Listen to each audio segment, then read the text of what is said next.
дар меҳмонхонаи ҳайат реҷенсии шаҳри душанбе дар доираи ҷашни 35-солагии истиқлоли давлатии ҷумҳурии тоҷикистон комитаи кор бо занон ва оилаи назди ҳукумати ҷумҳурии тоҷикистон дар ҳамкорӣ бо тарроҳи ҷавону шинохта Ромиш Одиназода ва тарроҳи шинохтаи ҷумҳурии Қазоқистон Тимур Турсунқулов намоиши либосҳои миллӣ таҳти унвони 40 духтари тоҷик бо гайсӯи дароз баргузор намуд. Ҳадаф аз баргузор намудани чорабинии мазкурин пеш аз ҳама тарғибу ташвиқи либоси миллӣ аз ҷумла чакандузӣ, атласу адрасбофӣ, гулбасту алоча, читгароӣ, зардузию қуроқдузӣ, шерозбофӣ, тарғиби мӯи дароз, ороиши мӯй, кокулбофӣ, майдабофӣ ва баландбардоштани мақоми арзишҳои фарҳангии миллӣ маҳсуб меёбад. ҳамчунин чорабинии мазкур ҷиҳати арҷ гузоштан ба фарҳанги миллӣ ва анъанаҳои неки аҷдодӣ, махсусан либоси зебои миллӣ, атласу адрас, чакан ва баландбардоштани фарҳанги либоспӯшӣ, таблиғу ташвиқи либоси миллӣ ва аз байн бурдани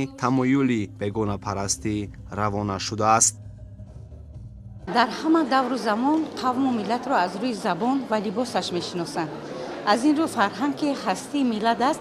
як рукни асосии фарҳанги миллӣ мо ин либоси миллӣ мо мебошад ки имрӯз бо унвони ҷумҳурии тоҷикистон сарбаландона ва ифтихормандона либоси миллӣ хешро ба бар карда истоданд.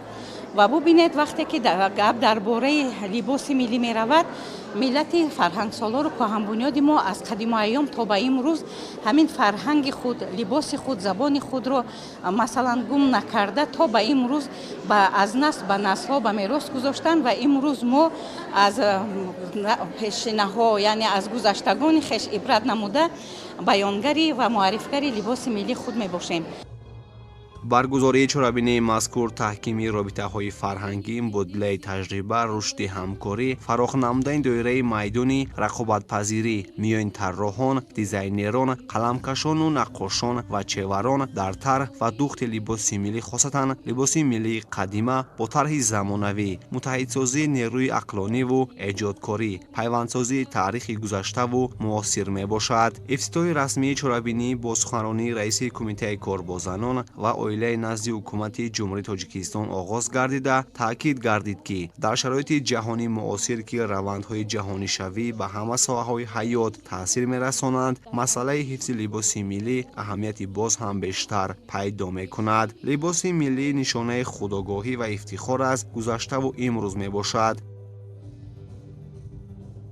хушбахтии миллати тоҷик аст ки имрӯз ба шарофати сиёсати фарҳангпарваронаи пешвои маҳбуби миллат президенти ҷумҳурии тоҷикистон, асосгузори давлати навини тоҷикон муҳтарам Эмомалӣ Раҳмон имрӯз тамоми анъанаҳо ва расму оинҳои миллӣ аз нав эҳё шуданд ва хушбахтона ба истиқболи 35-умин солгарди истиқлоли давлатии ҷумҳурии тоҷикистон ба ҷиҳати арҷгузорӣ ба фарҳангу тамаддуни мардуми тоҷик ҳамасола дар ҷумҳурии тоҷикистон чандин конферансҳо, чорабиниҳо, семинарҳо ва дигар чорабиниҳои муҳими сатҳи давлатӣ ва миллӣ баргузор мегарданд.